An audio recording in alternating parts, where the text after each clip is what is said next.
Hey everyone, welcome back to On Purpose, the #1 health podcast in the world. Thanks to each and every one of you. Thank you for taking out time every single week to listen, to learn, and to grow. Whether you're walking your dog, whether you're going to and from work, whether you're at the gym, or whether you're cooking or cleaning or just doing something around the home, I'm so glad that this is what you're listening to. And you know that my commitment to you is to bring you the guests that I believe are going to help you live a better, happier, healthier, and more successful life. And today's guest is going to help you do just that. Now, I've been following her work for a long, long time. So for me, this is a huge privilege. I'm so happy to be sitting in front of her, and you're about to see who that is. And I just feel so happy because I've seen her interview some incredible minds. I've seen her just build this beautiful show. And to be able to interview her today about how that all came about and all the other stories around it is a huge honor for me. She's a New York Times bestselling author. She's the founder of the B School and the host of Marie TV. And today's guest is none other than Marie Forleo. Marie, thank you for being here. Oh, I'm so excited, Jay. I feel like this has been like in the cosmic making for a very long time. It definitely has. And the reason why I wanted to reach out to Marie to do this is her new book is out on September 10th. It's called Everything is Figure-Outable, right? I love that title. I was just telling her outside a moment ago. I was like, I absolutely love that title. It's out on September 10th. Hopefully, if you're listening or watching this, it's around that sort of time. Yes. That's the hope right now. So you can go and get the book right now if you're listening. And Marie, the first thing I want to ask you about, because I love the title so much, Yes. is what is the hardest thing you've ever had to figure out? And what gave you this confidence in this bold, beautiful title to literally say everything is figure-outable? Yes. So I think the way to answer that question is there's been hard things at different stages of my life, which I feel like is true for most of us. You know, there was actually a time when I was a young child. I was about 13 years old and I didn't live with my parents. So I was estranged from them. I was kind of kicked out of my house. And there were a few years that things were really difficult. I was in an abusive relationship, like just everything felt like it was crashing in around me. And so I think at that stage in my life, that was probably one of the hardest things to overcome. And then, you know, fast forwarding a little bit, I think most of us, sometimes we find ourselves in college or university trying to figure out who we're supposed to be in this world, right? How can we make a living and make a difference? How are we supposed to fit into society? I struggled with that for years and I failed so much before I finally found my calling, which is an extension of what I do now. And then I think even moving on further, you know, there's been times with my relationship with Josh, we've been together 16 years and, you know, no relationship is easy and it's not all unicorns and rainbows and, you know, smiley faces. And there's been times where we were on the brink of losing each other. And that was devastating to me because he's the love of my life. And this idea has helped me help us get ourselves back on track. And so, you know, I've had other challenges with my family. I've had challenges with the business. I've, you know, self-confidence challenges. So I know that's kind of a broad potpourri of things to go through, but those are some of the kind of things at different stages of my life that this one idea, this simple little phrase has always helped me when I feel like nothing is working. Yeah. And I feel a bit helpless. It picks me back up and I'm like, nah, I'm going to do this. I'm going to figure this out no matter how long it takes or no matter how many different areas I need to explore, learn about, test, try until I can overcome. Absolutely. And that's what I love about it so much is because we're going to need that thought in our lives again and again and again and again. It's never going to be a time when you won't need that. Yes. And that statement, it is a simple idea, but it's not, it's deep. It's like, there's so much to unpack, and that's what you do so beautifully in the book. When I was reading it, I was just like, it's a simple idea, but giving someone the confidence that it works Yes. is effort. And that's why you've written this book, because it's not easy enough for us to just keep saying, oh, everything's figure-outable. And we can say that to ourselves as much as we want, but it needs to be unpacked. And that's what you do in the book. So for one of the things for me, when I'm reading it, is when I'm thinking about my life and thinking about those times when I've needed this. Yes. And I know for me, it's always been like, don't judge the moment. Like I've always said that to myself. I've been like, don't judge this moment. Like don't label this moment. Don't give it a bad name. And one of the things you talk about in this book is that beliefs are sticky. Yes. Right? You talk about these beliefs being sticky. Talk me through some of the toughest beliefs that you think you developed at those times and how you stop them from being so sticky and why beliefs are so sticky too. I think think, beliefs really are like the train tracks that underpin our lives that really decide where we're going to go and how we're going to get there. But so many times we don't understand that that's really what's running the show, right? Some of our kind of deepest, most kind of subconscious beliefs about who we are as human beings, what we're capable of, what we're not capable of, how we feel about society, men, women, marriage, money, business, all of these things. We don't often recognize that it's these deep-rooted beliefs, oftentimes that we didn't choose for ourselves. I think one of the most interesting aspects of beliefs is you think about us as babies. We kind of pop out and we're pretty fresh and we're happy. And as we grow up, we're like little sponges, absorbing the beliefs of our family, our caretakers, the media, society. Women are allowed to do X, or if I look like this, I can only reach that, or, money is bad and evil, or success means X, Y, or Z. And so I think beliefs are sometimes so hidden to us that we don't recognize that they could be the thing that are holding us back. And, working, coaching people over the last 2 decades now. I can't even believe I've been doing this for 2 decades, which is amazing. Here's what's something that's interesting. Many times in personal development, people feel like you have to kind of unearth all of your negative and limiting beliefs, and we all have them. But here's what's awesome about the notion that everything is figure-outable. I like to describe it almost as the master key, right? It's like you don't have to go searching around the corners of your consciousness to find all those negative beliefs and fix yourself and change them. If you absolutely adopt this notion that everything is figure-outable, and I would encourage people to try it before you deny it. We'll kind of walk down how we can do that. But it's as though it's the first domino that you push and everything else becomes possible. Today, we no longer see our furry friends as just pets, but we see our dogs as part of the family. Now, maybe you've wondered where your dog's family comes from, or if your dog is at risk for a genetic heart condition. Now, I'm happy to share that you can discover more about your dog with the most accurate dog DNA test kit on the market from Embark. Embark can screen for 170 plus genetic health conditions, which helps your vet provide the best medical care. A close friend of mine used the kit on his dog, who's an energetic puppy, and he told me it was a simple and straightforward process of swabbing his puppy. This was an important time for my friend since he's trying to develop the best training routine for his dog. And with the results from Embark, he'll know the best approach specific to his dog's breed. Embark is a company with exceptional customer service and vets and veterinary experts and staff to talk to through all of your results. 100x more genetic information captured makes Embark the most accurate.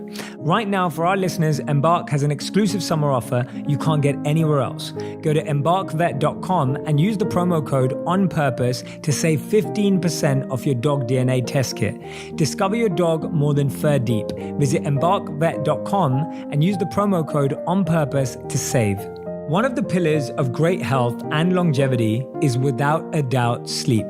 My close friend Arianna Huffington wrote a great book all about it and why sleep is so important. Listen to these studies from Harvard and Johns Hopkins. Chronic sleep deprivation has been shown to lead to depression, diabetes, obesity, and cardiovascular disease. Awareness is the first step to sleep better. Now, I've realized for a while, this is probably one of the most important things to do with sleep that actually we miss out on. And it's temperature, right? It can be too hot or too cold. Temperature plays a huge role in your sleep, and there's a solution. The Pod by 8 Sleep. The Pod by 8 Sleep is a high-tech bed that's designed specifically to help you achieve optimal sleep fitness. It was developed by leading sleep researchers after tracking 43 million hours of sleep, right? 43 million hours of sleep. And it combines dynamic temperature regulation and sleep tracking to enhance your rest and your recovery. And what it does is it actually learns your sleep habits and adjusts the temperature automatically while you're asleep. You can now sleep longer and deeper so you wake up refreshed and ready to take on the world. Try the Pod for 100 nights, and if you don't love it, they'll refund your purchase and arrange a free pickup. You've got nothing to lose, and a great night's rest is so much to gain. So for a limited time, get $150 off when you purchase and you go to 8sleep.com/J. That's 8sleep, EIGHT, sleep.com/J. So, for example, for me, early on in my career, I had some really negative limiting beliefs around money. And a lot of my beliefs around money were formed as a child. My parents were going through a divorce. I was about 7 or 8 years old. And I remember just standing in my kitchen, and my mom and dad had just signed the divorce papers. And so the scene was this. My mom was bawling her eyes out, crying. Her face was red. Her eyes were bloodshot. She was talking to her mom, who was in Florida at that time. And she was saying, I can't believe I've been this dumb. I have nothing. And so the thing about my parents, all their fights, it wasn't about infidelity. It wasn't about necessarily like substance abuse or anything like that. It was always about money. My mom feeling like there wasn't enough. She had no control over it. She, didn't have the kind of power to direct where it was going. And so when they got divorced, I was clear as around money. So my mom hung up that phone with her mom. She actually turned to me and she bent down. So she was my height. She took me by the shoulders and she shook me. And she said, Marie, don't ever be stupid like I was. Don't ever give anyone control over your money. Don't ever give everything away to a man. I need you to grow up and be independent and take care of yourself. Look at me. I have nothing right now. Don't be stupid like I was. And I got to tell you, Jay, like as an 8-year-old, right? You get imprinted. And I just stood there and I was like, so I formed these beliefs as a young child that, giving anyone control over your money was like a really bad idea. I also formed the belief that giving a man control over your money, not a good thing to do. And those beliefs, I had to wrestle with them early on in my adult life. I remember being deep in debt. I just had all of these kind of twisted, conflicted notions around myself and money and worth. And so the process of using this idea, everything is figure outable, I used it then to go, you know what? I can figure money out. I can use this as a tool to heal myself and to heal other people and to help others not have suffering in their lives. So, everything is figure outable really can be that master key that helps people wipe through anything that holds them back. Yeah, absolutely. Thank you for sharing that as well so openly. I think so many of us, when I was listening to you, and I'm hoping everyone who's listening or watching right now was doing the same, when you're hearing Marie describe what she was going through as a child, put yourself back in that position too. Like go through that visualization with her. Because for me, I was sitting back and thinking, oh yeah, what was I going through at 8 years old that has created a belief in my mind? And it's so funny you brought up the money one because I can definitely identify with that. And I grew up in a home where we always said, we just have enough. Like we always have just enough.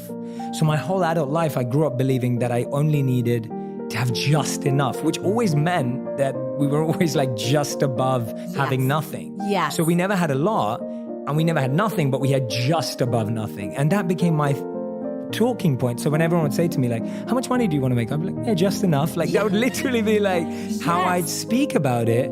And then when I grew up and started to reflect on wanting to have a family and wanting to serve the world and even wanting to create content that I really believed in and wanting to serve the world in ways that I really valued. And I started to think, I was like, wow, if I have just enough, then I can only help the world just enough. That's right. Right? That's right. And so getting back to your point about our beliefs, it's sometimes we don't even understand or realize how much they're driving us until you kind of pause and recognize that they are running the show, right? So we have a simple formula in the book. Our beliefs create our thoughts, and our thoughts create our feelings, and our feelings create our behavior, and our behavior creates our results. And so if you want anything to change on the results level, don't just go to the behaviors or the feelings or even the thoughts. We need to go deeper to our beliefs, because if we can handle that, everything changes. Absolutely. And so well put. I couldn't agree with you more, because we're always messing around that stuff at the end. Yeah. Like, I want to change my results, or I want to change how I feel. Yes. But then we never talk about the beliefs that absolutely underpin them all. Absolutely. And now, so this is also a belief, like everything is figure outable. Yes. Is, like you're saying, the master key belief in one sense of like believing that everything's figure outable. You alluded to it earlier. When someone hears that and go, Marie, it's easy for some to say, come on. It's easy for you to say now that things have worked out, or wait a minute. I was at a conference recently and someone stood up and asked me a question. They were just like, how does this apply to the kid starving in Africa, right? Like they said that to me. And my response to them actually was like, well, if I was speaking to kids who are starving in Africa, I wouldn't be saying what I'm saying to you.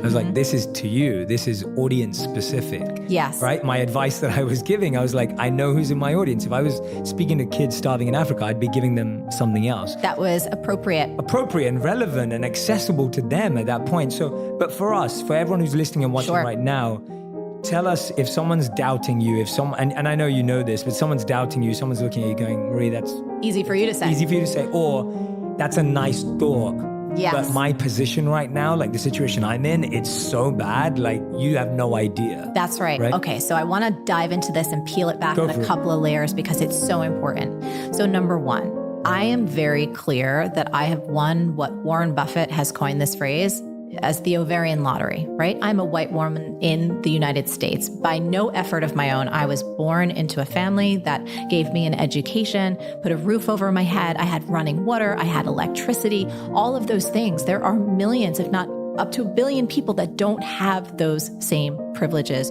or access to some of those resources. So I absolutely get that. That's why it was imperative for me throughout the book to weave in stories far diverse from my own. So folks from the developing world, folks throughout history that don't look like me, that did not grow up where I grew up with the same types of resources and privileges and advantages.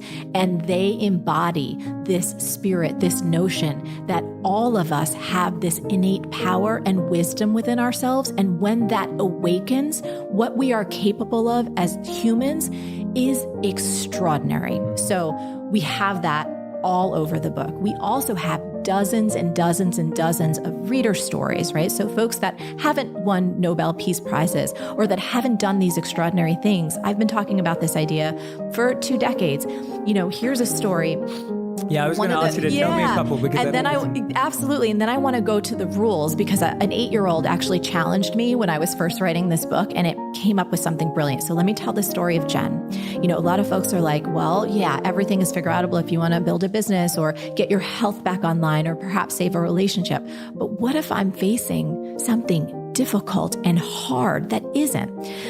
So a woman named Jen wrote to us, and I had first shared this idea with the world in a really public way on Oprah's stage. So she was doing a Super Soul one-day event. She had asked me to speak at it, and the title of my talk was Everything is Figure Outable. So Oprah then put that talk online. It's on her podcast, and so folks heard it that I had never met before.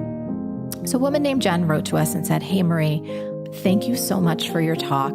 This lesson that everything is figure outable is something my mom, who I love so much, had been trying to teach me forever, but I kind of really heard it from you. And then I shared the talk with my mom and she loved it too.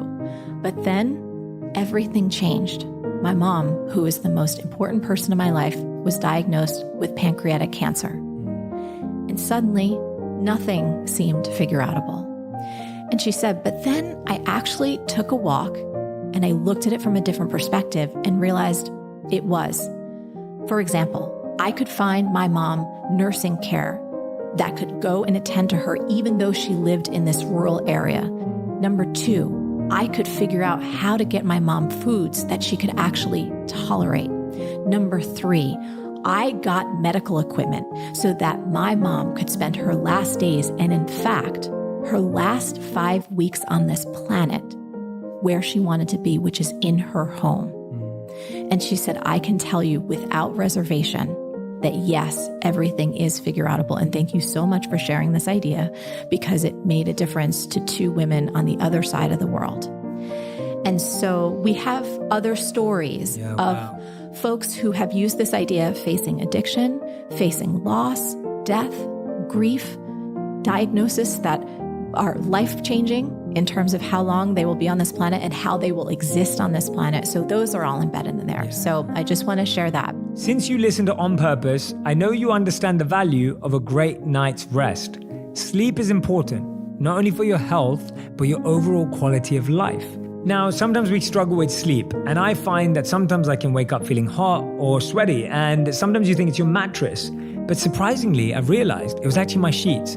I couldn't be happier or cozier after replacing my old sheets with new 100% organic bamboo lyocell Attitude sheets. And it feels as good as it sounds.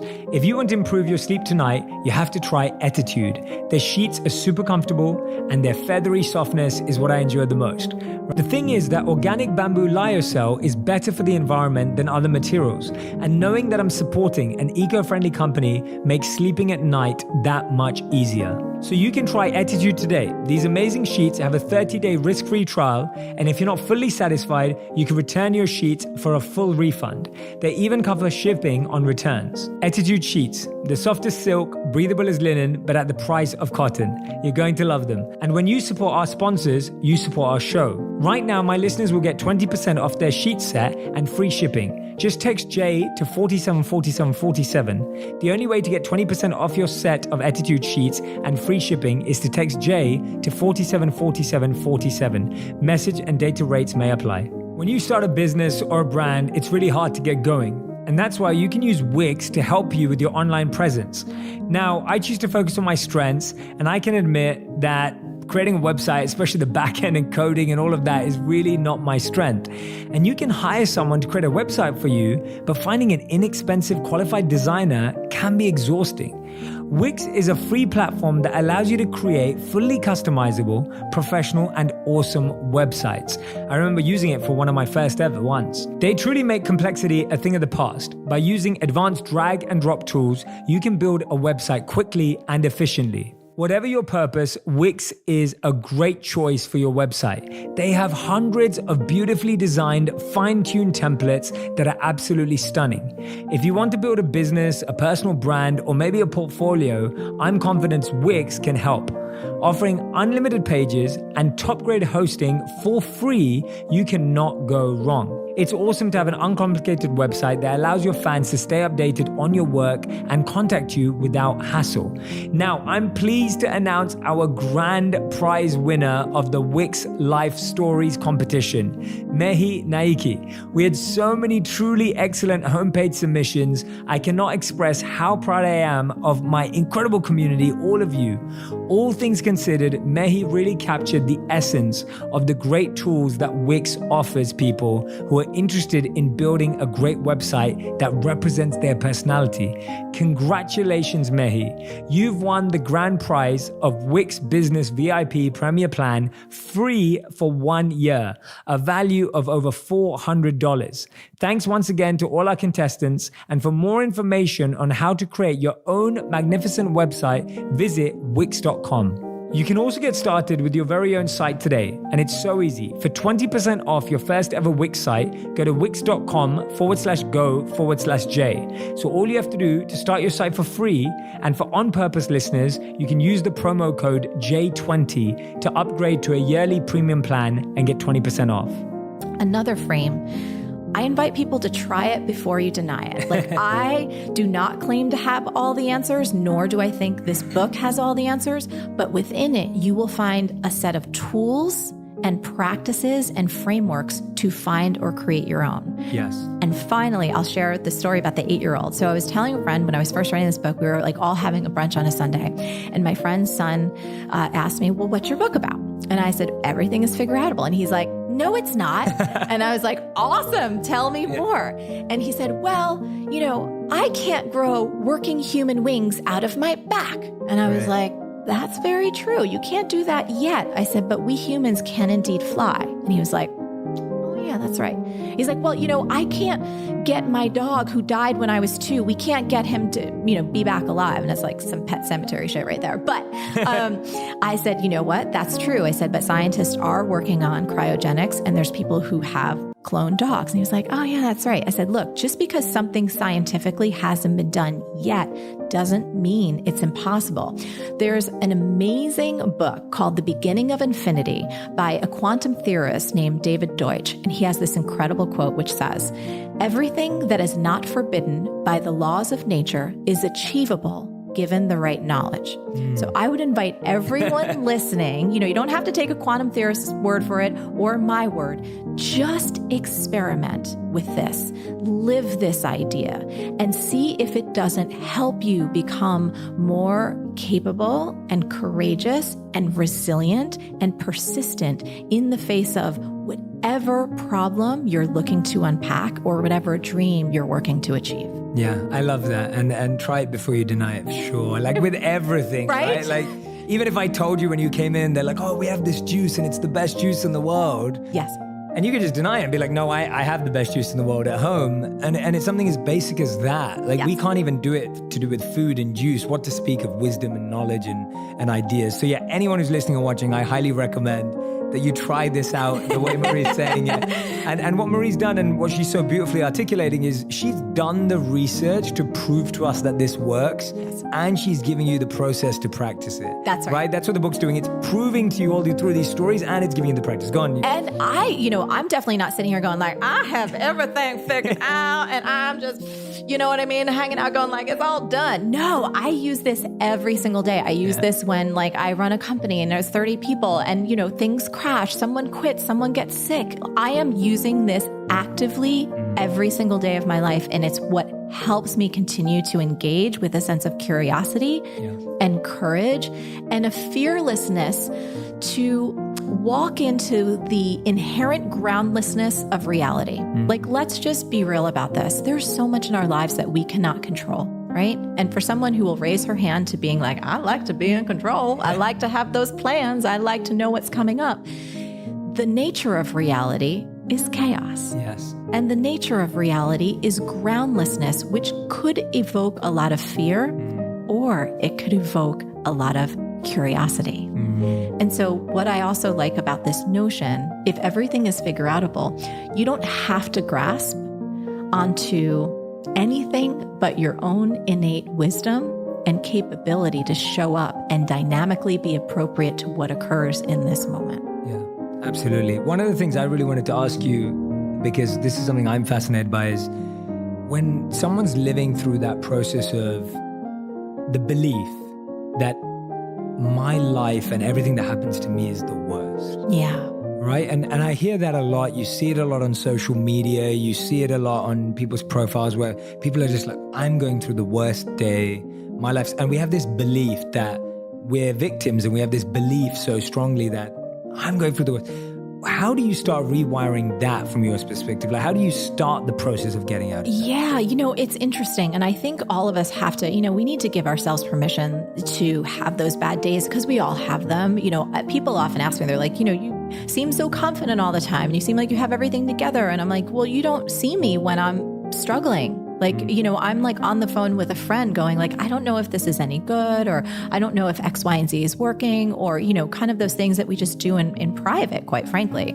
So I think knowing that all of us have bad days and you can be like, oh, this is the worst. But to answer your question, I think it's understanding that we have the power to assign any situation either an empowering meaning or a disempowering meaning. So let's take a really simple example, right? So we're not going to get too heavy. We're going to do it just right on the surface because sometimes that's easier to see, like the juice example. Totally. So let's say I am a first-time writer and I've sent out my manuscript and I got rejected again. I can take that very neutral fact and assign a meaning or a story to it that says, well, I'm a failure. No one likes my shit. And I should just give up and I should stop being a writer clearly because here's another rejection letter. So that is what I would categorize as a disempowering meaning. You're not going to feel good. You're probably not going to take a productive, effective action from that state of mind. And you may not ever reach your ultimate dream of being perhaps a published writer. You could choose to assign that same neutral fact an empowering meaning, which could be, and we can come up with tons of them. Maybe it's like, you know what? Every rejection means I'm one step closer to success because I'm actually getting my work out there. And if I'm getting my work out there, that means that I could possibly be published. You could assign an empowering meaning like this. That particular article or story wasn't right for that publisher. They're not rejecting me, they're rejecting the work. Let me go find another publisher that might be aligned with this particular story. You could also make it mean something like this. You could say, you know what? I remember that J.K. Rowling got rejected 12 times, and I think Stephen King's Carrie got rejected like 30 times. I just need to keep going and build up even more rejections. And this isn't about being Pollyanna. It's understanding the power that we have of perception and our ability to assign a meaning to any fact that presents itself to us. And I think there's something interesting. There's this great quote: life is 10% what happens to me and 90% how I react to it. Chuck Swindoll, right? Pastor. I love that because there are going to be hard truths in all of our lives. And I feel like the only thing that we can control is how we contextualize what happens and therefore how we respond to what happens. Does that answer that question? That definitely answers that question. I love the multiple ways in which you gave of rewiring that same thought with different meaning and stories. Well, I think it forces us to be creative, right? Totally. So it's like we have to challenge ourselves to see the same exact thing from multiple points of view. One of the things, we'll talk about this a little later, but I often love showing people optical illusions where you can see multiple things in the same exact lines or drawings, because it proves that we can all look at the same facts and have a completely different interpretation, which therefore proves that the situation is not what is bad or good, but the labels and the context and the stories that we lay on top of it. Totally. I couldn't agree more. I think that's a great answer, because what you've triggered for me is that we're used to when we don't find a creative understanding of what's just happened, and we don't think more objectively about why this has happened, what's the reason behind it. We're basically good at making broad generalizations based on very specific situations. Yes. Right? We make this broad generalization based off a very specific situation. Like when you said it could have been because you applied to the wrong job with the wrong type of work, with the wrong experience. Right. Which is a very specific situation. Yes. And you make this broad generalization like, I'm not meant to make it. That's right. Like I'm done. I mean, you can look at the same kind of thing. Let's say two people lose their job, which is absolutely not a good thing for most of us, right? We want to have a living. We need to have the income. We have the responsibility to our families. One person says, that's it. I'm washed up. I'm never going to work again. I'm irrelevant. And just starts being and feeling down about themselves, sitting on the couch, sleeping in late, not doing anything productive to change the situation. Same person loses the job, says, you know what? This is awful. And this really hurts. And maybe this is the opportunity that I've been looking for to start my own business. Or maybe this is an opportunity to find a job that's going to value me more and that I'm actually going to like.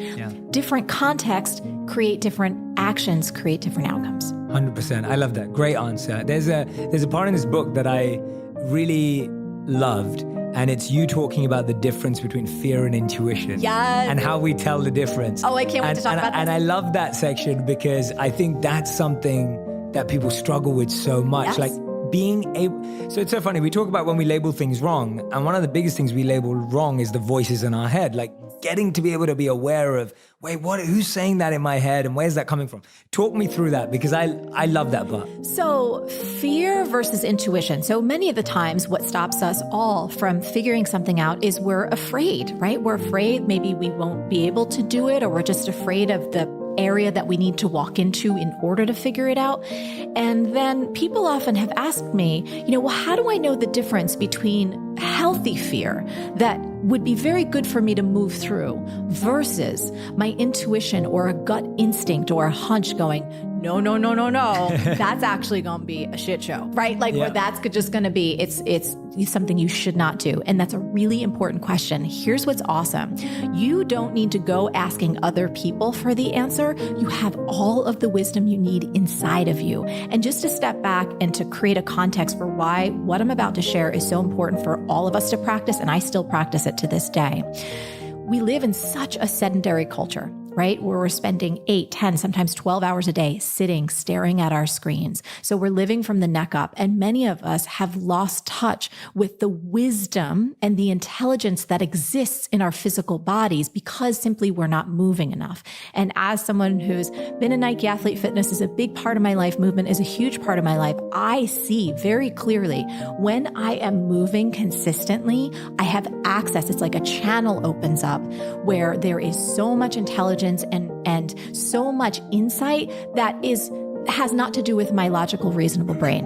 It has to do with another plane. And when I don't, I get up here and it all gets twisted and then I'm unclear. So if you are facing an opportunity, a possibility to say yes to a job, a speaking engagement, a date, who knows, it could be any realm of life, and you're not sure whether you should move ahead with it, here's what you need to do. Get to a place where you're quiet, nothing's around, make sure that there's no technology, and I would invite people to close their eyes while they do this. So ask yourself, does the idea of moving ahead with this, of saying yes to this, make me feel expansive or contracted? In the nanosecond after you ask yourself that question, your body will have a physical response. So let's walk through what expansive... Everyone who's listening and watching right now, do this with us. Yes. Yeah. So expansive, and I'll just give some possibilities, but yours might show up differently. So expansive may actually be as though your shoulders are relaxing and your chest is opening up. Expansive may feel like even your physical body is moving ahead in space. Expansive may feel like a twinge or a tingle of excitement or joy or anticipation, even if the notion of this feels intimidating to you or like something you've never done before. There is a lightness, a moving forward, a ever so subtle, visceral yes, whether it shows up in word form or merely through the movement of your body. That's expansive. Now, let's look at the flip side. If you ask yourself this question, does the idea of saying yes to this make me feel expansive or contracted? And in the nanosecond after you ask that question, you find a pit in your stomach or a sense of dread or your shoulders kind of hunching forward or even your body just shaking back in space or your head saying no. That's your intuition trying to save your butt and tell you don't move ahead with this. And here's why this is so important, Jay. Because often when we're faced with an opportunity that our ego thinks we should move ahead with, right? Either there's a significant amount of money on the line or some type of opportunity that we feel will give us an edge, something beyond the competition or put us on a level that we're playing in a field that we're like, yeah, now we've really made it. And it looks good on paper, but something inside is like not right. That's when we need to listen to this most and use this test, because I don't know if you've experienced this. When you override those little feelings of dread, even though everything looks so cool on paper, that's when we get ourselves into trouble and get off track. That's completely, I've experienced that in the same way. Right? I can completely, everything you just said, I was just like, and it's, often the way I describe it is I say to people, like, stop trying to, because people always ask me, do I listen to my head or my heart? And I'm like, listen to your gut. Like, listen to the physical, yes, like the physical indicator. There are neurons in there, which you know, yeah, that have so much intelligence. And I think that all of us have access to this innate wisdom, this inner knowing, if we have the courage to be still and to listen to it. And again, that takes some practice in a culture that is constantly like this and this. And that's always like, well, what do you think I should do? Or, you know, what's the money or what's the opportunity or what am I going to get from this? Rather than trusting that you have this innate tool inside that is designed to guide you to your highest and best everything. Absolutely. That's such a beautiful answer. And thank you for guiding us through that too. Like everyone who's listening and watching, make sure you do that again and again and again. Expansive or contracted, you can do it anytime. And you can just, you know it straight away. That's the most beautiful thing about it. And no one has to tell you. You'll know it and you'll feel it. And then you'll be able to see patterns in that feeling, right? You'll be able to be like, I felt that when I dated that guy that I wasn't sure about. And then I felt it again when I hired that person that wasn't meant to be in my company. And then, right? Like, oh my goodness, you laid up perfectly. Some people often say, well, I don't know how to hear my intuition. I'm like, oh, but you do. If we go excavating through your past just a little bit and we start surfacing up times when you said yes to something, but you kind of felt a little off about it. And then afterwards you're like, what did I say yes to that for? Look at all of those times. That was your intuition trying to save your butt. Absolutely. Absolutely. I love that. No, and I love that. And thank you for sharing that. And thank you for making it so practical and physical and real, because I think we get, like you said, we just get lost up in here. And I would say in addition to that too, if they do that exercise and they're not quite clear on, expansive or contracted, do something physical that has an intensity to it. So I often go to a spin class because it's dark and I can really sweat and I can challenge myself in a safe environment, or dance or run or walk around the block. I find that when I engage my physical body, the interior channels open up that tap me into a higher source of intelligence that otherwise I can't access. I think learning to trust and hear your intuition quicker and earlier in your life, and being able to spot the patterns of good and bad. Yes. And I started to do that very early on. I started to notice that my intuition was always guiding me right when I was going against the grain, doing things that no one else thought were a good idea. And I was fully sold and confident about it. So I remember I took a gap year before I went to university, and that was all my friends went straight to university, and I was like, what are you doing wasting time? And this is going to be, and it was one of the best years of my life. And then I chose to become a monk when all my friends went and worked at big companies. And again, it was against the grain, and it was, and these were patterns I started to notice in my life. So now when I come to make a decision and I'm going against the grain, no one agrees with me, and I'm really confident about it, I'm like, oh yeah, that's my intuition. Like, that's okay. Exactly. Instead of second guessing every time and going, oh, well, shouldn't everyone agree with me if this is a good idea? And I've noticed that even now, and I make that mistake now, there are times with certain things where I think I have less knowledge, external knowledge. Yes.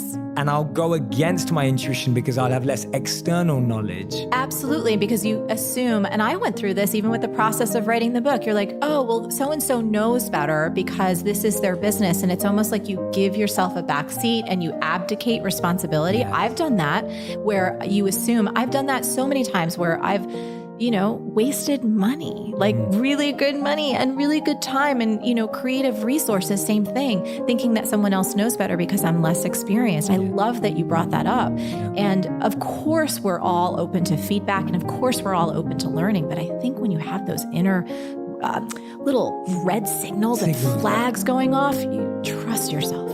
Yeah, exactly. Trust yourself. And otherwise, if you made the mistake, make sure you note that down. Yes. Like, write that down somewhere. Like, I remember even something as basic as if I do well in my exams at school, I would never write down why I did well. And then the next year I'd be wondering, well, how did I revise last year that made me do well? Yes. Right? And if you've done badly and you wrote down why you did badly, the next year when it comes around to doing something again, you can avoid that same thing. Absolutely. So I just think it's so important. I'm so glad that you wrote about that in the book. And for anyone who loves this theme that me and Maria both fall in love with talking about, it's better in the book. As in, like, there's so much more in the book. There's so much more in the book. Yeah, I mean, we have so many exercises and things for people to do to dive even deeper. Yeah, which I'm really excited for people to check out. One of the things that I love that you have a chapter on this book is that it's called Start Before You're Ready. Yes. And when I read that, and I was just like, yes, this is exactly the advice. Like, this is what people need to hear. Yes. Because I think because of school and because of our education system and because of even when we used to go to school, we'd be like, are you ready to go to school? It was always about being ready, right? It was like, do you have your uniform on? Have you packed your bag? Have you got your pencil case? Like first day of school syndrome. And it's like, are you ready to go to school? And it's almost like we're always in this mode of like, I'm not ready yet. Yes. Right? Whether it's educationally, whether it's emotionally, whether it's mentally. And that kind of becomes one of our biggest excuses to ourselves of I'm not ready. And I was reflecting on where did this come from when I was reading the book. And for me, I think it came from the education system of always being ready before an exam, being ready before a test. So tell me a bit about how you came to this place in your life. Yes. And how you saw other people and their stories of starting before they were ready actually be the tool. Absolutely. In my own life, when I was first training in terms of wanting to be a coach and becoming a coach, it was so much in terms of personal development work, and it was awesome. I loved working with clients. I was like 23, 24 years old. And not only was I helping folks try and get results in their own life, I was also doing this work on myself. And one of the things I realized was that defining myself as a coach, first of all, that never really quite felt right to me. It felt very limiting and narrow and not quite on. But I admitted that I had this dream to dance. Now, let's set some background. No dance training whatsoever. Never taken a formal dance class in my life. And it was like I was around 24, 25, which sadly in the professional dance world, it's a little over the hill to start, right? That's a very, very late start. And anyway, I finally got real with myself that I wanted to do this. And so I started taking professional dance classes in New York City. And it was amazing. I found myself coming alive. And this was great. And so I was taking class at Crunch Fitness, and my teachers were like, "You're actually really good." And I remember, Jay, I was literally like, "Are you talking about me?" I was like, wait, like, I don't have any technique. They're like, no, you should really consider start teaching. And I was yeah. Wow. Which, given the fact that previous to that, I had, failed on Wall Street, I had failed in the magazine industry, I had all these failures, and I was keeping myself alive, quite frankly, because I wasn't earning a lot of money as a coach by bartending and waiting tables. So the fact that someone thought I was good at something was that just little grain of like, oh, you are kind of good at something. It was great. Cut to, I said, all right, I'm going to try out and become a substitute teacher at Crunch. I'm going to teach these hip hop classes. I had no idea what the hell I was doing. Cool. You're so cool. So it was just sheer passion, right? And I was just doing everything I could, just trying to make it through. One of my first classes ever that I taught on my own, someone came up to me after class and she said, "You're really good." And I was like, "Thank you. That means the world to me." She's like, "I work for MTV and we're working on a new show and we are looking for a choreographer / producer. You should come in." And Jay, it was a moment, like this was my first real class ever. Again, so like nervous and awkward and unsure of myself. So what came through my head? You're not ready yet. That it was like, I was even praying. I was like, universe, why did this have to happen? I am certainly not ready. I'm not good. I don't know what the hell is going on, but this is an amazing opportunity because I grew up on MTV. Yeah, so I couldn't say no, right? Because again, I could hear my inner clock going like, "Girl, you're not getting any younger, so you might as well say yes." So I said yes to this opportunity. And I remember standing outside of the Viacom building in New York City the day before when I was about to go up for this interview that afternoon. And Jay, I wanted to throw up. Like I was so nauseous. I was so not ready. Like I was actually thinking, should I throw up in this like metal trash can or should I like go inside and go to the bathroom so that I could clean myself up before I actually went to the interview? So I went into the building and I stood in front of the boss's door, the person who I was going to interview with, and I like shook myself out and I just said, "You are not ready, but you're going to start before you're ready because this is an incredible opportunity. And no matter what happens, you're going to feel good about yourself that you just went for it." And I went in for that interview and I booked the job. Wow. And so it was this experience of me putting myself into kind of this whole world that I was in over my head. So let's be clear. I was working with dancers that had decades more experience than I did. They were talking about dance terms that not only could I not perform, I didn't even know what the hell they were, but I made my way through by showing up as professionally as I could, by being honest about my inexperience, but also by bringing my gifts that I did have to the table. And that one opportunity, dancing and choreographing and producing for MTV, that led to fitness videos. That led to this increased learning curve where I got to learn basically 3 to 4 years worth of experience in like 3 months, which eventually led to me choreographing commercials for Reebok and then eventually becoming one of the world's first Nike elite dance athletes, all because I was willing to start before I was ready.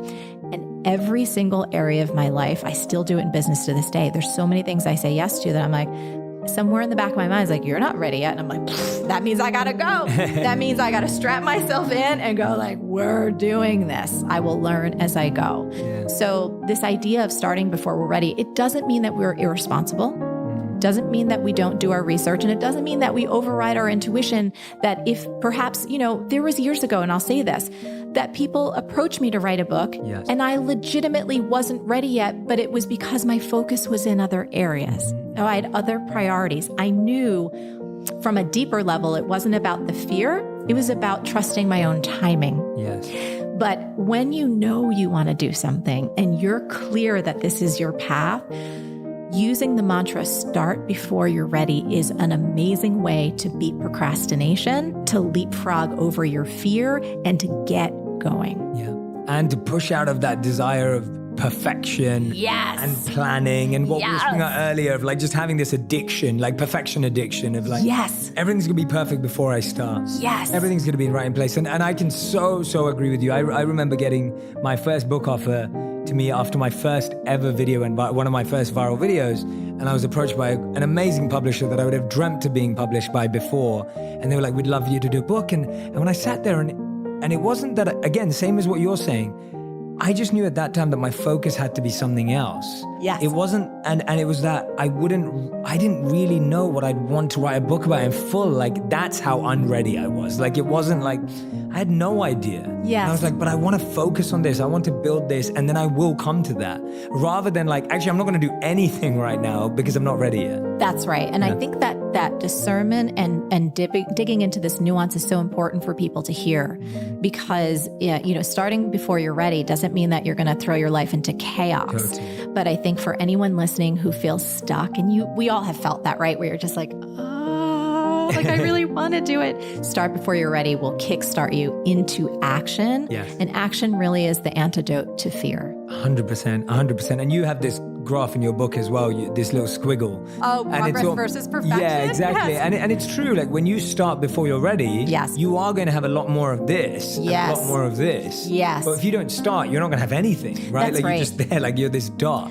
I think people have this mistaken notion that if you're making real progress, legitimate progress towards a particular goal, people see it as a line that goes straight up on a graph. So like, you started from the bottom, and now we're here, right? But it's like all neat and tied together. In my experience and what I've seen just working with so many people is progress actually goes up, and then it reverses, and then it goes down, and then it goes in some circles, and then it reverses, and then it goes up, and then it goes down again. So progress is this squiggly line. And so many of us feel that if we fall on our faces, which I've done so many times, we feel that if we hit a wall, which I've done so many times, that we're not making progress, but that's untrue. Can I tell a quick story? Yeah, please. I'd love to hear one. So, one of our B-Schoolers, so B-School is a program that I've been doing for a decade. It's online business school for modern entrepreneurs. We've had over 55,000 people go through the program. That's insane. So it's about, thank you. It's amazing. Thank you for that. I want to tell a story about one of our B-Schoolers because she so perfectly illustrates what we're talking about. So a woman named Molly, she had seen a video I did with another grad where this grad was going like, I had my first $30,000 a month. And so Molly saw that. She was like, wait, what? Like, I had never even knew that was possible. So it opened up a possibility for her that she had never recognized before. I think that's why it's so important for us to witness each other and what's possible, because sometimes you can't see what you don't, you can't become what you don't see. So Molly said, I would love to have my own business. She didn't have an idea for business. She had no business experience. It was just this little seed of a dream, like many of us have around a relationship or our health or a creative project. We don't know how we're going to do it. We have no experience doing it, but we want that thing, like dance for me. So Molly did the program, fine. She worked for 2 years, Jay, and she kept failing. Business wasn't working. She showed up in the program. She's trying everything, not working. And she wrote to us and she was so disappointed in herself. And we said, hey, don't be like, you're actually making progress. Hang out. Like, we gave her some coaching. We advised her to go into our member area and talk with the community. She actually took the feedback from everyone. She retooled, and then we didn't hear from her from a little while. Cut to year 3. We had an email from Molly. You are not going to believe this. And we're just like, okay, what's happening, girl? In 1 month, she had more than doubled that. She's like, I just brought in $66,000. She actually had a real working business. She had completely surpassed what her original inspiration was. That was so far beyond anything that she could have comprehended at that point. But it didn't happen until well into year 3. And the reason I want to tell this story is this. So many of us have this mistaken idea that in that year or that 2 years that we're not actually making progress, but we are. Yeah. Right? Yes. And if she hadn't kept going, she would have never realized that little seed of a dream that was originally there, that was real, but she had to go through the squiggles like we all do before we keep getting to that next level. So I just want to tell that progress, not perfection. If you are making progress in any regard, if you are learning something, even if it's a tough lesson, if you are moving forward, if you are making adjustments and evolving or iterating, guess what? You're making progress. Yeah. Keep going. Absolutely. This was one of the things when we were monks, the way we were trained to rewire our brain this way was planting seeds. And so when you actually plant a seedling and then you water it every day and you make sure it gets sun, you realize that thing doesn't grow for days. It's under the surface. It's under the surface because the roots haven't spread. Yes. Trying to grow underneath the foundation. And you're going, God, when is this thing going to grow? And then you finally see it grow. Yes. And then it looks like this little weak thing. And you're like, oh God, like that's never going to grow into anything significant. And then it grows and grows and grows. And finally it grows. And then you see flowers and then you see fruits. And it's almost like that fruit. You were never going to get that fruit if you gave up watering it on day 2. Or you picked out that little seedling on week 3 because you're like, man, that's not working. It's not going fast enough. You just neglect it. Yes. Yeah, you just ignore it. Yes. And it's just like you have to rewire your brain for that patience and persistence. And what you're saying, progress, not perfection. That's right. Because you're not going to get that fruit, that flower, that paycheck, that $66,000 reward, whatever it is. Yes. If you're impatient and forcing it, you can't force it to grow. I could even overwater it for one day and that would actually destroy its growth. You'll kill it. Yeah. Yeah. And so that's where I always wonder, when and how do we figure out if we've pushed too much, spent too much money, and now it's like, maybe this isn't for you, or is the goal wrong, or is the process wrong, or tell me about that other extreme. I love this. So this is kind of getting into the nitty gritty. So I would say the conversation that we had a little bit ago about intuition is really important here because it's going to be different. And I think it's also important to make the distinction that giving up isn't the same thing as moving on. There is something known as the power of positive quitting. So another quick story. So I remember earlier on in my career, before I had a team and had resources, and again, I've been doing this for 20 years. So we're talking like back in the early days when I was still doing all my own customer service, it was basically me and like a virtual assistant. That was it. I had this idea to build a custom membership site. And this is way back in the day when that's like unheard of. Yeah. And I think the thing cost me like $5,000, which was like $5,000 that I did not have at that time. So that was an enormous, first of all, that's still a lot of money. And it was an enormous, scary investment for me at that time. It was a new coaching program. And was so excited that a bunch of people said yes to this coaching program and they were starting to log in. And Jay, the thing melted down. It crashed. It was such a hot mess. And I was just, not only was I mortified, but customer experience and customer service and taking care of people is everything to me. Like that's my heart and soul. And I just remember going like, this is not going to work. This is it. Like I'm going to quit, not as a coach, but I'm going to get people off of this really shitty platform. I'm going to put them on a hosted platform. I'm going to over deliver and take care of them, but I'm not going to keep pouring money into this or beating myself up because, this thing crashed and burned. I'm going to take the lessons from it and I'm going to pivot and move on. So I think when it comes to understanding whether or not you're kind of done with something and you're ready to move on, I think people have to get honest with themselves about their motivation. So one of the things that I've seen, especially as it relates to career and especially business, when folks start a business purely to make money, that's when it never works. So I always like to invite people, never start a business to make money, start a business to make a difference. Yeah. And all of us as entrepreneurs and creatives and multi-passionate creatives, we need to stay nimble and evolve because the market's evolving, technology's evolving, we're evolving as humans, and as is the market. But if you're trying to push something that in your heart of heart, you're not truly committed to, and you're just trying to get some external reward like fame, recognition, the dollar bills, whatever it could be, it's not going to work. Definitely. I'm so glad that you spoke about that because I couldn't agree more. I always say to people, like, if you're pushing to make something happen and you're doing it to make a difference or an impact or a service, that actually keeps driving you. Yes. And if you've lost that drive for something, it's probably because that's not the reason why you were doing it. That's right. Because otherwise you wouldn't lose the drive for it if it was that meaningful to you. And so I've always said to people, I probably have, and I'll give a genuine, honest number. I won't give an amplified number. I probably have ideas for 3 other things I could be doing that I think could be huge financially. Yeah. Like I'm convinced that I have 3 ideas that have been verified by venture capitalists and all the rest of it that I know would be financially very successful. But I couldn't die for any of them. Like I don't really care if I did them. Yes. Like someone else could take them and make money from them, be okay. Like, yes. But what I'm doing right now, what we're doing right now, that's something I'm willing to die for. Like that's something that I'm committed to. It's something that I've worked very hard to do and have been driven by that service Yes. or that impact or that difference. Completely. And I think that for all of us, if someone's thinking about, oh God, have I hit the ceiling on it? That's the really good litmus test between you and you. Again, I had side jobs for 7 years as I was starting this business. I mean, everything from bartending, waiting tables, cleaning people's toilets. I taught a lot. I did anything I possibly could because the coaching and the creating and the writing and the connecting with others, like that was my dream.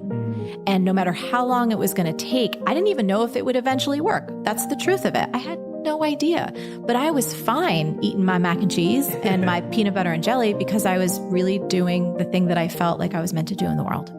I love that. I'm so glad you did that. Me too. I'm so glad you pushed through it. I'm so glad. And this is why I say to everyone, it's like, when I'm hearing you say all of that, I'm just like, I'm so glad because it just makes the story better, right? Like all those situations. And what I mean by that is not from a marketing point of view, not from a sales point of view, but that's what we can all connect with. Yes. The multiple jobs at the same time, like the multiple rejections, the ups and the downs. That's what everyone's story is. But for some reason, we look at all these posters and we think, oh yeah, but they didn't have that. And that's just because we don't do enough research. I feel like we don't actually dive so deeply into the people we admire and really look at their backstories and really look at their failures and rejections. Because otherwise, then we'd see that we're on the same path. The same exact path. And I think one of the things you've probably noticed this too, because you've had such incredibly rich conversations with just so many incredible people, is every person on the planet has their own struggles, even right now. No matter what you're saying, like people are battling things privately, and that's their right to. Not everyone has to share everything, but no matter how much perceived power or fame or money someone has, it's like they're having hard times too. And they have the self-doubt and they have the fear and they have their own versions of struggles. And I think when we realize that, we stop putting people on pedestals and start recognizing that we have so much more in common than we do in terms of our differences. Absolutely. Thank you, Marie. So I end every interview with final 5 questions. Oh, These bring are it on. a final 5 rapid fire round, quick fire round. Yes. So you have to answer with either one word or one sentence maximum. Ooh, okay, I'm up for the challenge. And I'll go off tangent if you say something and I'm like, oh, it's usually me who ruins it for the guest. But okay. Here we go. So the first thing you say to yourself when you wake up in the morning. Good morning. In that voice? Kind of, like in my own head. I don't say it out loud, but I'm like, all right, good morning, girl. I love that. The last thing you say to yourself before you go to bed. So tired. I like it. Thank you for the honesty. Yeah. Third question, the best advice you've ever received. That your heart is the strongest part of you. Nice. Fourth question, the worst advice you've ever received. The sentence I'm going to say, I feel like my brain must have deleted it because I literally have nothing right now.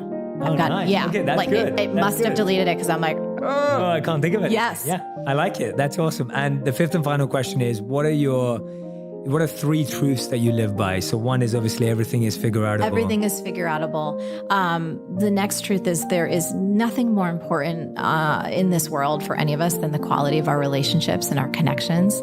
That, and I think that the third thing, clarity comes from engagement, not thought. Explain that. I want to hear more of that.